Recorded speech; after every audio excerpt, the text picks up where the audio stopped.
Inaamin ko na ikaw ang may kapangyarihan sa aking buhay. Kaya sa pagkakataong ito na muli ay inalaw mo na matayuan ko ang inyong mga salita.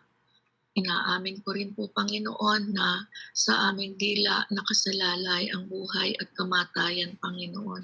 Kaya anuman, Panginoon, ang mga salita na hahayag, Panginoon, ikaw po, O Diyos, ang maglagay nito sa aking mga labi.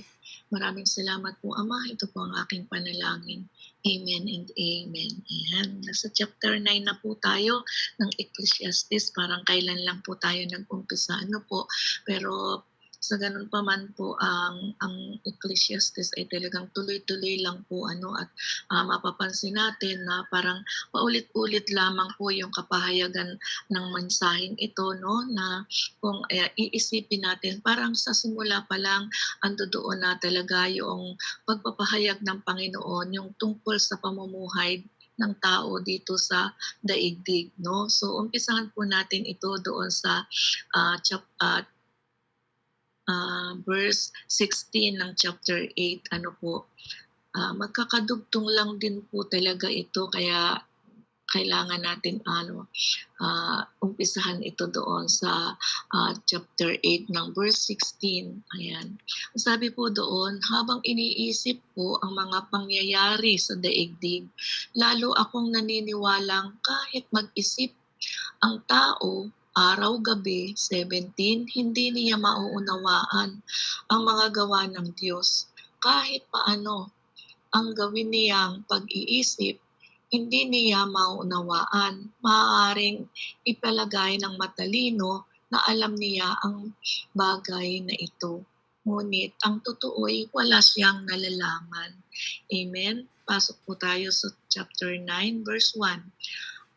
Ang lahat ng ito'y mataman kong pinag-aralan at nalaman kong lahat ng kilos ng matuwid at ng matalino ay nasa ilalim ng kapangyarihan ng Diyos. Maging pag-ibig o pagkapuot, walang nakatitiyak kung ano ang mangyayari sa araw ng bukas. Amen.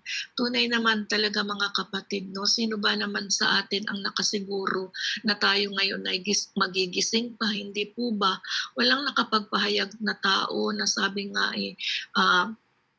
bukas ganito ang mangyayari, bukas ganun ang sabi nga ang aking matatanggap, or nagpapahayag man tayo pero ang lahat po ng iyon walang kasiguraduhan, no. So ibig sabihin lang na kung ganang sa ating mga sariling tao, sabi nga ganun, hindi natin talaga pwedeng panghawakan ang anumang bagay na nasabi natin, iniisip natin or ginagawa natin.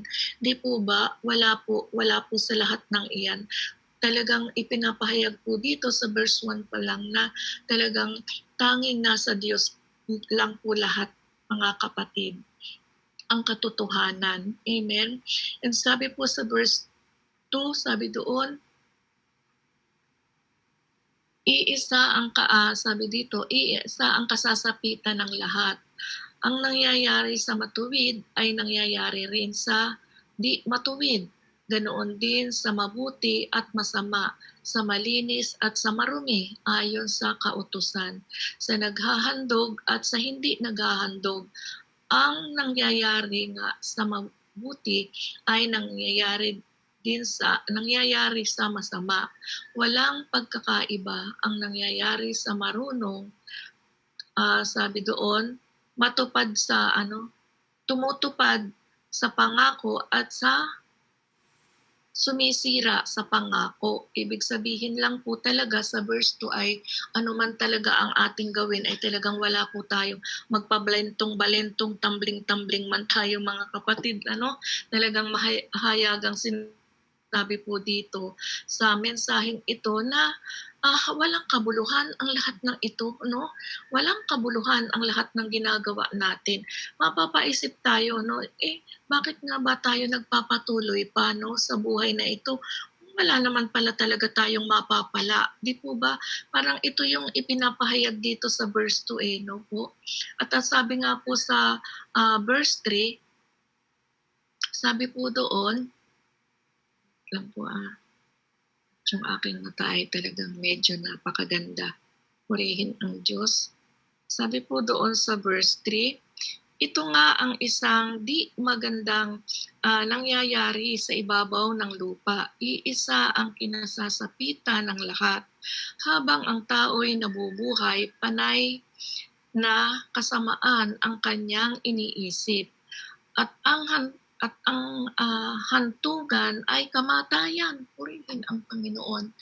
Ipinahayag nito ang mga sabi doon, ang kaganapan sa buhay ng tao sa mundong ito, no? From the beginning, sabi nga ay talagang kung sa tao lang or sa ganang tao lang talaga, mga kapatid, lahat tayo ang ating mga ginagawa at iniisip, ito ay pawang, sabi nga ay hindi makakabuti, 'di ba? Hindi talaga makakabuti. Bakit kasi hindi nga makakabuti?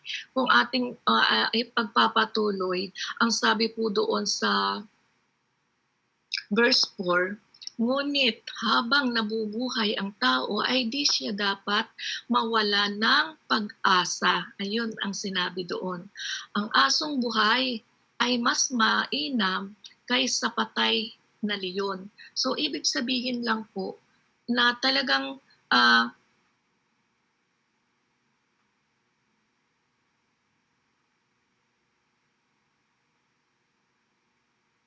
tao kailangan laging nandoon yung pag-asa. Ibig sabihin, habang ang tao ay nabubuhay ay talagang mayroong pag-asa. Ibig sabihin ang tanging mayroon tayo ay ano daw po? Ang pag-asa. At anong meron ba sa pag-asa? Ayan, sabi nga po doon, ano ba ang meron nga? Bakit ba kailangan mayroong pag-asa ang tao? Sabi po doon sa Jeremiah chapter 17, verse 7. Sabi po mapalad ang taong tumitiwala sa Panginoon at ang pag-asa ay ang Panginoon. Yun po yung sinabi doon sa Jeremiah chapter 17, verse 7. Yun. So, ibig sabihin, tayong mga tao talaga, sabi nga ay walang pwedeng magsabi sa atin talagang tayo ay malinis, tayo ay mabuti, hindi tayo nagkakasala, no? Walang ganong tao na dapat magsabi o mag-angkin na ganoon tayo. Amen? Pero sinasabi nga doon sa verse 4 na ando doon na habang tayo ay nabubuhay, dapat may taglay tayong pag-asa sa buhay.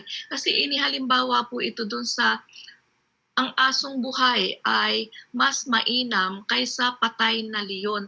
Ibig sabihin, ano ba ang panama ng karakter nitong aso sa leon? Ni buwa, napakalaki ng leon. Pangalawa, ano ba naman ang magagawa ng kahit anong bagsik o balasik ng tapang ng isang aso dahil sa kalakihan ng isang leon, 'di ba nga, sabi nga ang leon ay sumisila ng ng lahat.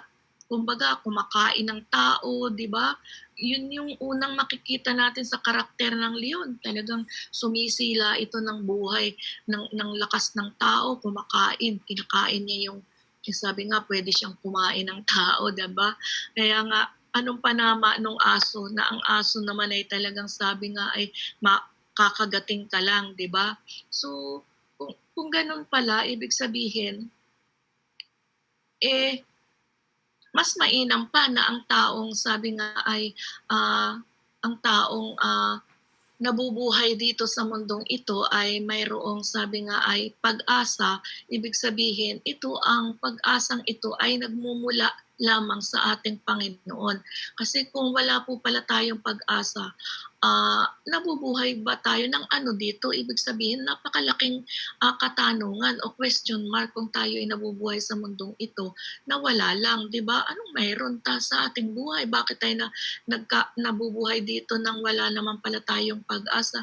Ibig sabihin, lahat pala po ng tao binigyan ng Diyos ng pag-asa sa buhay. Ano po? Kaya nga sabi doon ay malinaw na mabuti pang talagang sabi nga ay yung tayo ay maging katulad lang ng aso, no, na nabubuhay dito, pero mayroong nagagawa, 'di ba po? ang aso malaki din talaga ang share niya sa ating buhay, 'di po sa ating tahanan, 'di ba? Kaya tayo nag-aalaga ng aso. Anong unang purpose natin, 'di ba? Parang maging bantay natin sila, 'di po ba? Naasahan natin sila na kapagka mayroong ibang tao, 'di ba? Ang unang ano niyan is naangil 'yan kapagka medyo may pakiramdam kasi ang mga aso na kapagka hindi maganda ang ano ng tao sa atin or may nararamdaman sila, naangil yan 'di po ba? Parang nagbibigay siya ng senyales na parang yung kanyang amo ay medyo sabi nga ay maging aware. Ano po, ganun po yung parang nakikita natin sa isang alaga nating aso kapagka po tayo ay may alagang aso. Ano po, ayun, yun po yung aking pagkakaunawa doon sa kapahayagan dito sa verse 4 and 5. And sabi nga doon, wala na silang pag-asa. Sabi doon, ano ba yun? Sa verse 5, alam ng buhay, alam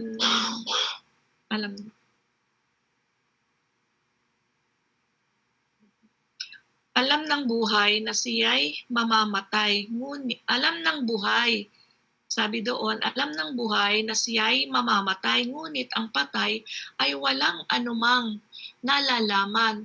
Wala na siyang pag-asa at nakakalimutan ng lubusan. Amen. Sabi nga doon, kapag kapag namatay na ang tao, ibig sabihin, wala na talaga siyang kapahayagan, wala na kahit ano, wala nang pag-ibig, di po ba? Pero ang buhay, alam niyang siya ay mamamatay, di ba? So, ibig sabihin lang talaga po na mga kapatid na sabi nga doon, ang tao dapat kapag ka nasa Panginoon ay may pag-asa dahil kung wala kang pag-asa ay ituturing kang patay dito sa mundong ito. Amen? So malinaw talaga na yung simpleng salita na pag-asa, ito'y nagmumula at ito ay pinagkakaloob ng Panginoon sa nakakakilala lamang sa Kanya. No? Kaya pala sabi, ang daming tao na dito sa mundo, living dead. Ibig sabihin, yung living dead? Nabubuhay pero patay. Ibig sabihin pala talaga yung mga tao palang ito na maituturing na living dead dito sa mundong ito. Ito yung mga tao na walang pag-asa. Di po ba? So, tayo po ba naiisip natin yung mga bagay na yun sa ating mga sarili bilang tayo ay nakakilala sa ating Panginoon? Di po ba? Para maiisip mo rin talaga na talagang malaking biyaya pala, Panginoon, itong aking nararanasan sapagkat everyday na binibigyan mo ako ng buhay. Andun talaga nasa araw na ito, ang pag-asa ko, magtatagumpay ako sa anumang gagawain ko. Diba? Andoon yung pag-asa natin na kung ano man ang mangyari sa ating buhay, may pag-asa pa rin tayo na sabi nga makatumbling kung ano man yung mga pagkukulang, may mga pagkakamali man tayo, sabi nga, andun pa rin yung pag-asa natin na maikukorek tayo, di po ba? May mga ganon tayo na damdamin sa ating mga buhay, sa ating mga puso. So sabi nga po doon,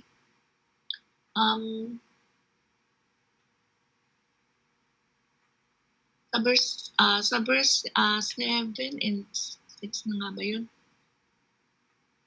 Ayan, opo. Verse 7, sabi doon, sulong, magpakasawa ka na lamang sa pagkain at pag-inom pagkat yaoy itinakda ng Diyos para sa iyo. 8, naway lumigaya ka sa bawat oras. 9, tamasahin mo ang kasiyahan sa piling ng babaeng iyong minamahal habang ikaw ay nabubuhay sa daigdig, pagkat yaon lamang ang mapapakinabang mo sa magulong pamumuhay na ito. Amen? Anumang, sabi doon sa 10, anuman ang ginagawa mo'y buhusan mo ng iyong makakaya, pagkat sa siyol na kasasadlakan mo ay wala kang gagawin ni pag-iisipan ni pagbubuhusan ng kaalaman o karunungan. So, ibig sabihin lang na iyon yung panukala. Sabi doon ay ang Panginoon ang talagang ito ang mismong ang Panginoon po talaga na ang nagtakda ng mga bagay na ito, no? Ayan. Ibig sabihin kung ang Panginoon ang itinakda na ng Panginoon itong sinabi dito sa verse 7 hanggang 9 na ito, no, itinakda na pala ng Panginoon lahat ng mga bagay na iyan, no po. Ibig sabihin,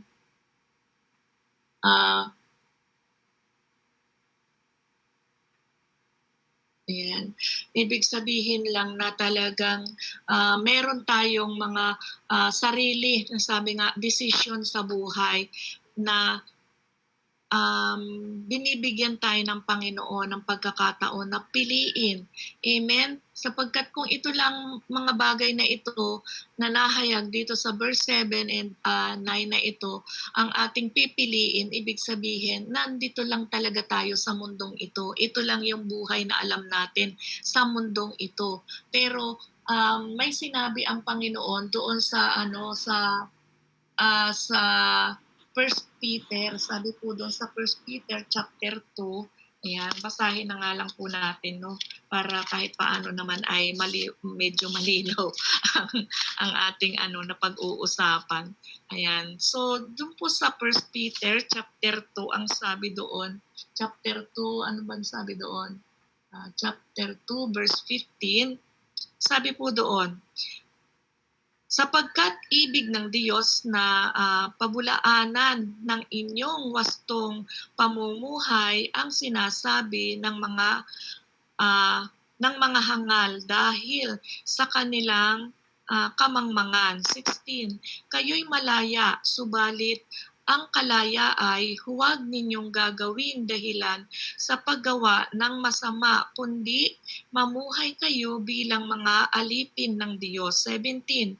Igalang ninyo ang lahat ng tao at mahalin ang mga kapatid kay Kristo. Ibig sabihin, yung mga kapatiran. Mamuhay kayong may takot sa Diyos at may paggalang sa emperador. Ibig sabihin, yung mga matataas sa atin at yung mga nagpapahayag ng salita ng ating Panginoon. So, ibig sabihin talagang yung mga namumuhay na gawain ay dito sa makamundo, may dalawang bagay po pala talaga ang ibig sabihin ng buhay natin. Isang biblical at isang makamundo. So tayo, bilang nakakilala na at nakakaunawa ng liwanag ng salita ng Diyos, ibig sabihin biblical po ang ating dinadaanang buhay, ang ating mga kaparaanan ay biblical na. Pero kung atin pong pagbubulay-bulayan ay itong nabanggit dito sa verse 7 hanggang verse 9 na ito, yung ito po ay puro kamunduhan. Ang nakapaloob po dito na pahayag ay puro ito yung itinakda ng Panginoon na buhay dito sa mundong ito. No, kaya pala napakahalaga nga na ang tao ay maborn again. No? Kasi iba nga po pala yung isinilang ka o ipinanganak ka dito sa mundong ito kumpara doon sa ipinanganak kang muli sa espiritu, no? Ayun, dito na naihayag dito yung mensahe ng Panginoon na ang lahat ay kailangang maipanganak na muli. Kaya ito yung karamihan sa tao sa mundong ito na hindi nila lubos na maunawaan kung bakit tayo ay tinawag na again. At tayo pa yung parang kumbaga tinatawanan nila dahil sa mga ginagawa natin na pagsamba at pagpapahayag ng salita ng Diyos, no?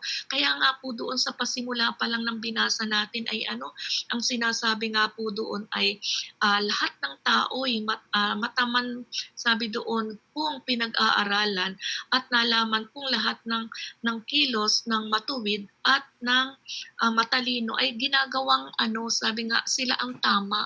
Ang alam nila talaga sila na yung matuwid, sila yung alam niyo yun, yung mga ganun kahit sa kapamilya natin, hindi pa sila nabuborn again. Hindi ba ito yung inaano nila sa atin? parang ipinaparatang nila, "Mga baliw kayo." 'Di ba? Sabi, "Ano ba 'yang mga sinasabi niyo na 'yan? Bakit kung totoong Diyos 'yang ipinapangaral niyo, bakit ganyan pa rin ang buhay niyo? Bakit may problema pa rin kayo? Bakit kayo ay, nagkakasakit pa rin?" Eh, ito nga, ang linaw ng kapahayagan dito sa verse 9 ano, na talagang anuman, sabi nga ang pangyayari, mabuti man ang ginagawa ng isang tao, may marangyaman ang buhay mo, iisa lang.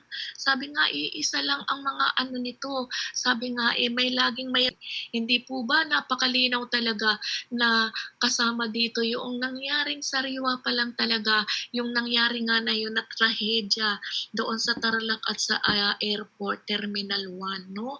Magkaiba sila. Yung isa is talagang legit na mananampalataya yon, bagaman siya ay 7 days Adventist, di ba? Hindi dapat natin minamaliit kung ano man ang kinasasapian nilang mga churches. Sabi nga, wala nga sabi dito, wala nga sa atin ni isang pwedeng manghawak na, ay ako'y Katoliko, ay ako'y Iglesia, ay ako ay born again.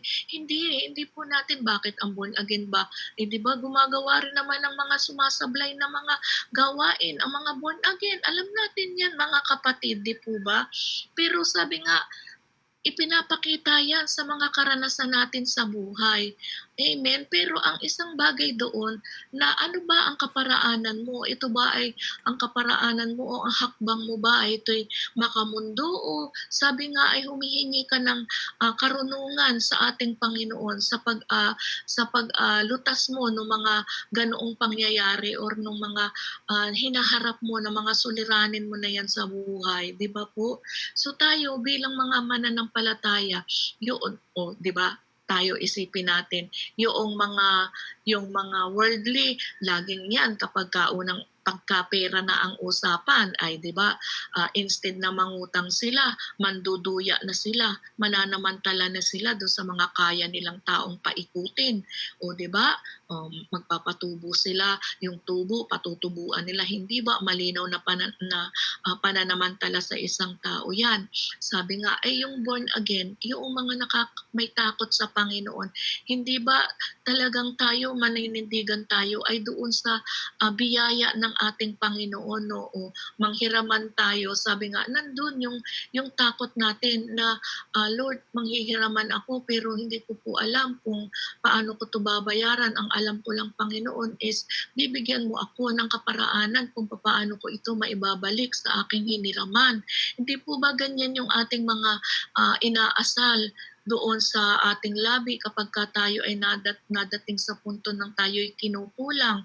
'Di ba? Ngayon, ganyan po tayo mga kapatid. Hindi yung parang iniisip natin, ay oo, mangungutang ako. Pero wala ba tayong masasabi basta tayo mangungutang ng ganun. Mahihirapan talaga tayo na sabi nga ay masolusyonan yung ating problema kung hindi natin isasama yung after ba ng mahiram po ito, ano na ang susunod. Di ba po mga kapatid? So mayroon tayong malawak na pangunawa doon sa ating mga hakbangin. Di ba po? Hindi tayo nakapets lang doon sa ay okay na yan. Ayan, pag nakuha ko na yung ganito, saka ko na lamang iisipin kung paano ko ito, sabi nga ay babayaran. Hindi ganun mga kapatid. Kailangan nasa ano tayo, kumbaga ang Panginoon kasi organized, di ba po? So ganun po dapat tayo humaharap sa mga problema natin sa buhay. Malayo na talaga yung kaibahan natin sa pamumuhay sa mundong ito doon sa biblical na pamumuhay. Kaya ito ba, pagka nga tayo may mga kausap na hindi nila alam kung paano tayo sabi nga nakakaraos sa araw-araw na buhay, ganong alam nila, kilala nila tayo na mas ahead yung kanilang kabuhayan kaysa dun sa ating kalagayan sa buhay. 'Di ba? Sila iniisip niyang mga taong yan na ganun lang yung kanilang ano, pero bakit sila nabubuhay ng ganun, nakakaraos sila araw-araw. Sila ang nangahawakan nila is yung mga mayroon sila ngayon. Hanggang doon lang sila. Wala silang hawak nung katulad ng ibinibigay ng Panginoon sa atin na karunungan. 'Di ba? Yun yung karunungan na yun talagang nasa atin. Pinagkatiwala yun ng ating Panginoon sa atin lang na mga nakakilala sa Kanya. Di po ba? So, ito po natin doon sa mayroon ako pang mga kapatid na isang magandang halimbawa, nakakalungkot na na halimbawa 'no. Sige, basahin lang po muna natin yung verse 11. Sabi dito, "Isa pang bagay na napansin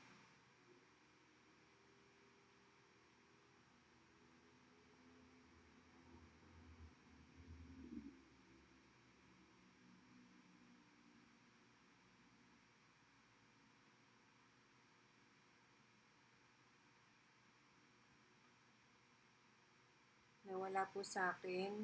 Nawala din po ba sa inyo? nawala po ba ang internet ko? Ayan, naririnig niyo pa po ako? Ayan, ngayon pa lang po ulit. Hello po. Nawala po ata ano? Opo. Konti lang naman po. Opo. Okay na po ulit? Amen po. Ayan, salamat po. Panginoon.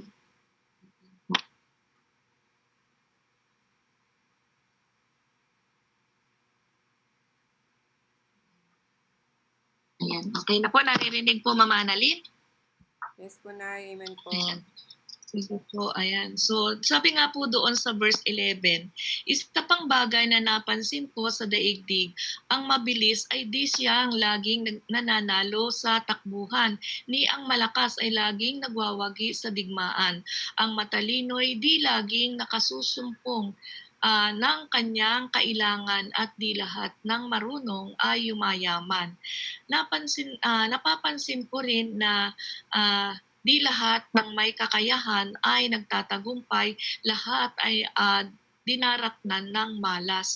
Ayan, nasa Bible din po pala yung salitang malas, no? Pero wala pa po akong natagpuan dito sa ating pinag-aaralan o sa Biblia na wala pa ako nakita sa Bible na salitang maswerte, pero yung malas, eto nakita ko na may salita pala talaga sa Bible na malas.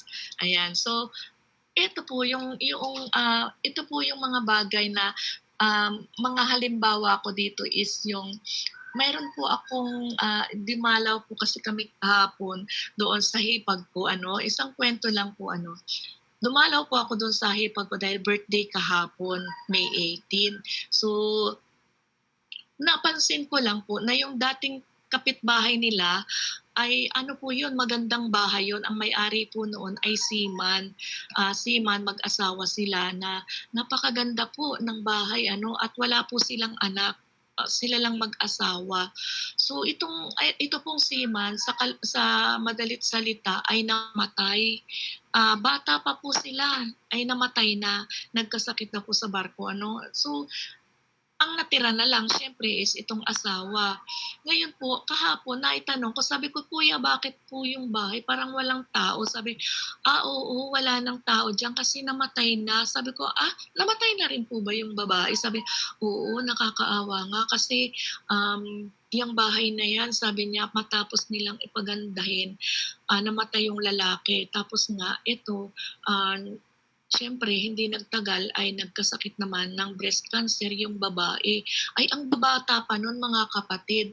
So nakita ko, noong mga panahon na kami ay sama-sama doon sa lugar na yun, ng hipag ko, masasaya kami kasama yung ka-join namin, yung mag-asawa na yun, kasama yung mga magulang, tapos may pamangkin, at sila po'y nag-adapt ng isang baby na kapapanganak, yung bang ipapanganak pa lang yung baby sa hospital, nakaabang na silang mag-asawa.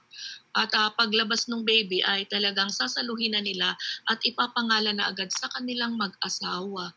At ayun nga, kahapon ay napag-usapan nga na sabi ko, "Ay, ganun ba?" Sabi niya, "Ay, paano kuya yung bahay na yan?" Alam niyo, mga kapatid, yung itsura ng bahay, maaano mo talaga, mapipicture mo na may kalungkutan kasi parang madamo na siya, as in wala na siyang kasiglahan. So ito yung pinag-aaralan natin, mga kapatid, na once na ang isang tao ay sabi nga, walang pag-asa. So walang kaibahan doon sa makikita natin dito sa mundong ito, no? Na ganun nga, katulad nun, yung bahay na yun, di ba, namatay ang may-ari. Nakita ko na malungkot na talagang mapipicture mo yung walang nag-iintindi, no? Madam mo, wala kang maano, kundi puro ganun na lang makikita mo. Ang buhay pala natin, mga kapatid, kung hindi tayo, sabi nga ay nakakilala sa Panginoon, ganun, walang kaibahan doon sa ganoon. Di po ba? Kaya sabi ko nga, Lord, salamat talaga, napakabuti mo sa aming buhay. Dapat pala wag kaming malungkot kapag kami ay nakakaranas ng hirap. Yung palang hirap na yun kunti lang talaga na parang kumbaga sa yung hirap na yun, kunti lang, iindahin pa natin, di ba po? Yun na nga lamang yung ipinahihintulot ng Panginoon sa atin, iindahin pa natin, samantalang ang laki-laki ng ating ipinapatanaw ng Panginoon na alin, gusto mo ganyan ang maranasan, gusto mo yan yung buhay na natatahakin mo, di ba po? Pero tayo mga born again o mga nakakilala sa Panginoon, ito tayo, nagpapahayag tayo ng kanyang salita na wala naman talaga tayong, sabi nga ay kaalaman o karunungan kung tutuusin na tayo isang tao lamang na nilikha niya, na binigyan ng buhay. Pero ngayon, sabi nga ay kinakasangkapan niya para maipahayag itong mensaheng ito upang sabi, yung mga taong ito na walang pag-asa ay magkaroon ng pag-asa. Hindi po ba dapat magalak talaga tayo mga kapatid sapagkat ang mga bagay na ito'y ipinapahayag sa atin ng Panginoon. Ibig sabihin lang na walang ibang pwedeng maglagay nito sa ating buhay, sa ating kaisipan, sa ating damdamin kung hindi ang ating Panginoon. Meaning, maniwala tayo at magalak, magpasalamat tayo na tayo ay mga kapatid ay nakakapagpahayag pa pala ng salita ng Panginoon. Di po ba? Tayo po pala talaga ang totoong pinagpala ng Panginoon. Maliban na lang kung talagang, sabi nga, babalikan natin yung mga nauna nating nabanggit dito sa chapter 9 na ito. At doon sa mga nauna nating binasa sa umpisa pa lang ng Ecclesiastes, dahil talagang sa Ecclesiastes po ay pinapahayag kung ano ang buhay dito sa mundo, no po? Kaya mga kapatid, sa mensahe pong ito, bagamat hindi po talaga ako masyadong nakapagbulay-bulay nitong mensaheng ito, pero sabi ko nga sa Panginoon, wala akong kakayahan na ipahayag po o abutin itong kaunawaan na gusto mo dito sa salitang ito. Unang-una, Panginoon, ay ngayon lang po sa akin ito ipinakita na kailangan kong tayuan, pero wala naman akong karapatan na tanggihan dahil alam kong mayroon ka sa akin. Sabi ko, mayroong ikaw sa akin. Sabi ko sa Panginoon, no? So sige, basa ako. Hanggang sa ayun nga po, mayroon na ako, may napipick up na ako doon sa ipinapahayag sa akin, Lord. Sabi ko, alam ko ito na yon. May mga bagay, sabi niya, may mga bagay akong ipapakita sa iyo. Ano yung mga naranasan mo na tungkol sa pagsunod mo sa kalooban ko, sabi ng Panginoong Diyos. So, ayun po, nire-recall ko sa buhay ko, paano ka humahakbang ngayon? Ano na ba yung alam mo na talagang hindi mo na kayang gawin kung ngayon na nagawa mo noon, ng mga taon na lumipas sa buhay mo na hindi mo ako kasama, kasama kita pero hindi mo ako kasama. Yun po yung mga lumalagay na sa isip ko kanina. So hanggang sa, sige, basa ako ng basa, sabi ko, Lord, salamat. Sabi ko, maliit man tong naunawaan ko, Panginoon, pero alam ko galing pa rin po ito sa inyo. Kasi alam po ako empty, sabi ko po sa Panginoon. Kaya ito, mga kapatid, itong kapahayagan na ito, inaangkin ko na sabi ko, Panginoon, pangungusap mo ito, hindi po ito galing sa sarili kong karunungan, sabi ko po sa Panginoon. Kaya mga kapatid, ito man mga kapatid ay simple lang sa palagay niyo mga kapatid. Pero para sa akin mga kapatid, ito ay galing sa ating Panginoon. Alam ko na ang bawat isa sa inyo ay mas higit na mas malalim ang ibinibigay o ipinagkatiwala ng Panginoon sa mga salita niya.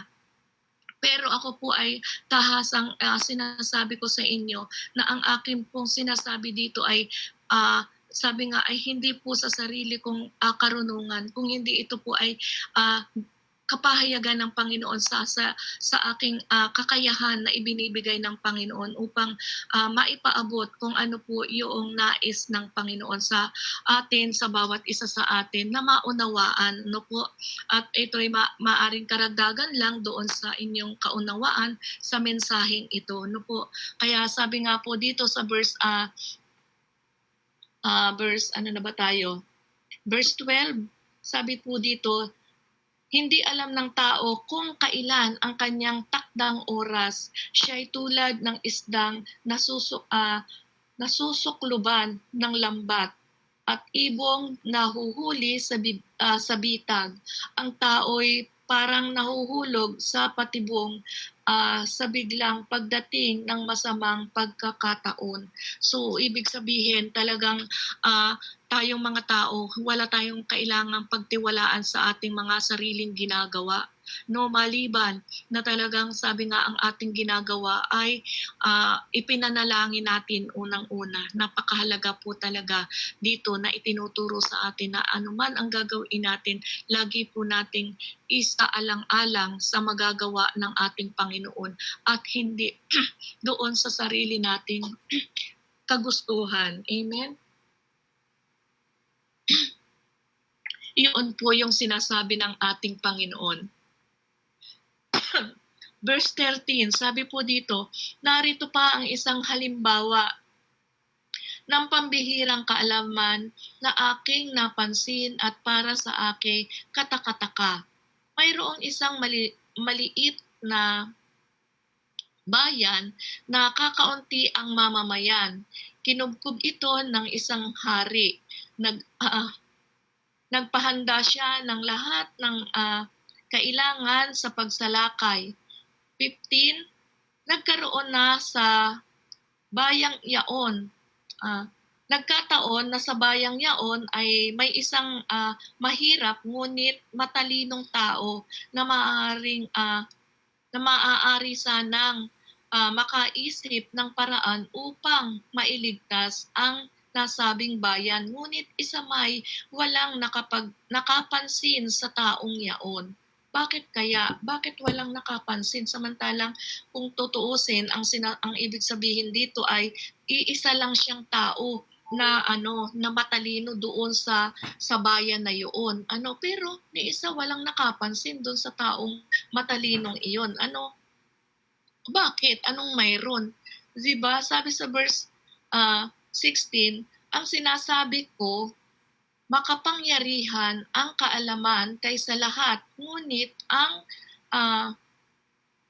kaalaman ng hamak ay hindi pinahahalagahan at ang mga salita nito ay hindi pinapansin.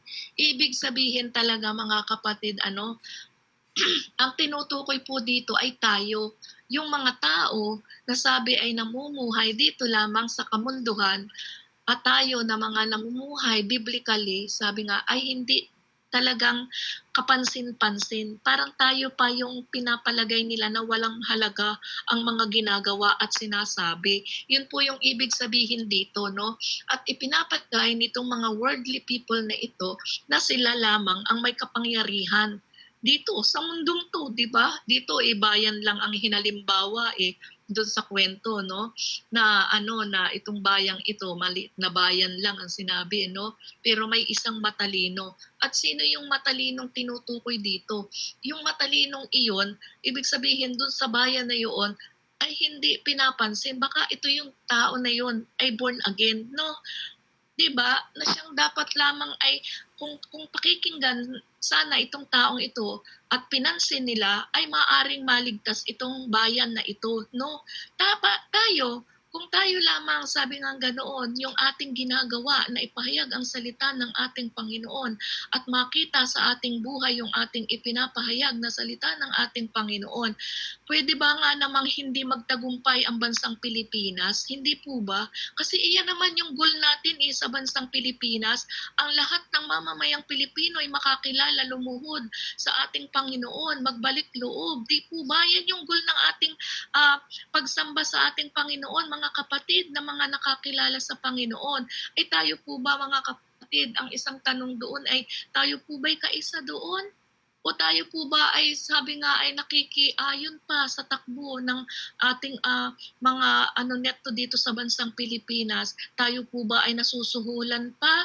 Amen. Ako po nga po ay nakahapon yung bayaw ng aking asawa ay nagkukwento sa akin na silang mag-asawa ay nakakaramdam na kasi yung bayaw ng asawa ko ay nasa 70 na. Yung akin namang hipag kahapon ay nag-celebrate ng 65 years old. Pero nagsasuffer po siya kasi ilang beses na po siyang na-stroke. At ako po hirap na talagang unawain ang sinasabi niya. Buhol-buhol po talaga. Pero siya po ay napakakwento pa. Ako ang siyang hinihingal pag siya ay nagsasalita. Dahil gustong-gusto niyang magkwento, buhol-buhol naman po yung kanyang dila. So talagang ako na lang po ang nag-a-adjust na unawain talaga yung sinasabi niya. Ayun pala, ang ipinapahayag niya, ang sabi nung bayaw ng asawa ko, sila daw po ay nabigyan ng tig 45,000 noong isang kandidato, hindi ko na po babanggitin mga kapatid. Parang napaisip ako. Sabi ko, nabigyan kayo pero natalo. Natalo po yung kandidato na nagbigay noon. Di sabi ko, naisip ko, ibig sabihin, sila ay nakakilala sa Panginoon pero nasusuhulan pa. Nakakalungkot, 'di ba mga kapatid, na sa kalagayan nilang iyon na dumadaing na nga sila physically, nakakilala pa sila sa Panginoon, no? Hindi nila nagagamit, ibig sabihin hindi nakikita sa buhay mga kapatid. Alam nyo, mapalad tayo mga kapatid dahil naaabot tayo ng mensaheng tulad nito. Bagaman tayo ay 6 dito, no? 6 nga ba lang tayo? 2, 4, 6 nga, opo. Ay mapalad po tayo mga kapatid. Bakit? Yan yung mga isang simpleng halimbawa na wag po tayong sabi nga ay magpapasako pa sa takbo ng mundong ito. Nakakatakot, 'di ba?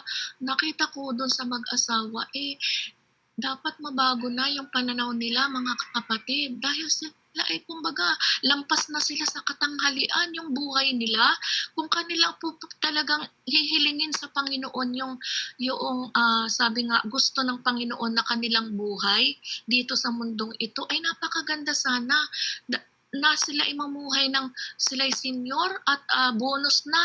Yung tinatahak nilang edad ay bonus na po yun ng Panginoon Di ba? Dahil ang itinalaga naman at itinakda ng Panginoon na buhay ng tao ay hindi lalampas sa 50 years old, di ba?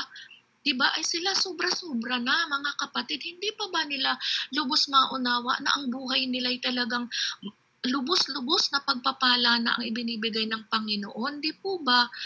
Tayo mga kapatid, dapat ngayon pa lang mapaghandaan na talaga natin na mabuhay tayo. Katulad ko ay magsi-60 na. Dapat pagsagad ko, sabi ko nga, dapat nga pagsagad ko ng 60 Panginoon ay talagang yung buhay ko ay nakaangkla na talaga sa iyo. Yung wala na ba akong ibang iisipin kung hindi magpuri, magluwalhatiin ka, lahat ng gagawin ko, lahat ng plano ko ay papuri at sabi nga, puro kalugod-lugod sa iyo. Huwag na akong makagawa ng mga bagay na makakasang-ayon pa sa mundong ito na gawain. Katulad na lang nung simpleng bagay lang mga kapatid. Oo, kailangan natin ng pera mga kapatid na dahil nga nasa mundo pa tayo.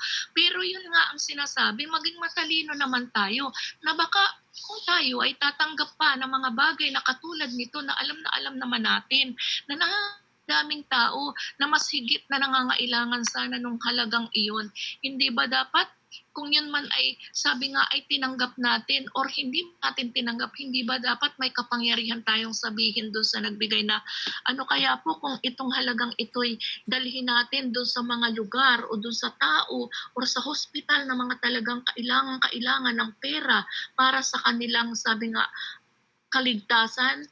At nang sa gayon, ito'y magamit sa kanilang magkaroon sila ng pag-asa. Di ba napakaganda pong pananaw sa buhay ng isang Kristiyano ito? Di ba po? So mga kapatid, napakaraming pwedeng nating magawa sa mga bagay na sabi nga ay hindi nakakabuti sa iba. Pero tayo, yung nandito na dapat talaga ay mayroon tayong magamit natin yung authority na binigay ng Lord sa atin. No po? So, maging malakas po tayo, no? Maging malakas yung ating, sabi nga, paninindigan as a Christian. Yan, dapat, sabi nga, ang yabang-yabang nating magsalitang, I am born again, I am Christian. Basang-basa na po yung mga salitang iyan. Gamit na nga po ng mga worldly people yan. Gusto mo ba bang sabihin, banggitin ng labi mo na ikaw ay isang Kristiyano, ikaw ay isang born again? Ganon na yan ay gamit na ng mundong ito. Di ba po, minsan ako po, hindi ko na po talaga nagagamit yung salitang, ay ako ay Kristiyano, ay ako ay born again. Hindi ko na po yan nababanggit ngayon. Nung ako po ay bata-bata pa sa pananampalataya, yan po ay madalas pong nababanggit. Pero yun nga nagkaroon malaking kahihiyan sa Panginoon. Bakit? Kasi nakakagawa pa po rin ako ng mga bagay na, ay hindi pala yun ayon sa kalooban ng Panginoon. Ginawa ko na yun. Ay nakakahiya. Tapos sabi ko pa, born again po ako. Di ba? Di ba mga kapatid, isip-isipin natin. Amen? So napakalaking bagay na talagang sa labi natin dapat yung siguraduhin na natin na ang ating sinasabi may kabuluhan at kapaki-pakinabang. Yun po yung sinasabi ng mensahe sa atin. Huwag tayong magbibitaw ng salita na talagang hindi natin sabi nga ay mapapakinabangan ng iba. Bagkus sabi nga bago natin nabitawan ay nakita na sa buhay natin. Mas maganda po yung ganun. Nakita na muna sa buhay natin bago natin nasabi. Di ba? Mas masarap na sabihin sa atin ng mga tao na, ay oo, tama yan. Yun nga yung nakita ko sa iyo. Oo, sinabi mo pa. Yan nga yung nakita ko sa iyo di ba? Sasabihin mo pa na ikaw ay born again o Christian, nakita na Di ba po? So, yun po yung mga kapatid. Dapat ganun yung buhay na nakikita sa atin as a Christian. Amen? So, mga kapatid, maiksi lang po ang aking maibabahagi sa puntong ito, pero alam ko po na kahit papano ay mayroon po tayong natutunan. At tapusin po natin hanggang verse 17 po ito. Ang sabi po doon, ang mahinang salita ng matalino ay mas may pakinabang, ayan na nga, kaysa sigaw ng hari sa gitna ng mga mangmang. Ayun. Sabi sa 18, ang kaalaman ay makapangyarihan kaysa sandata, ngunit ang isang pagkakamali ay nagbubunga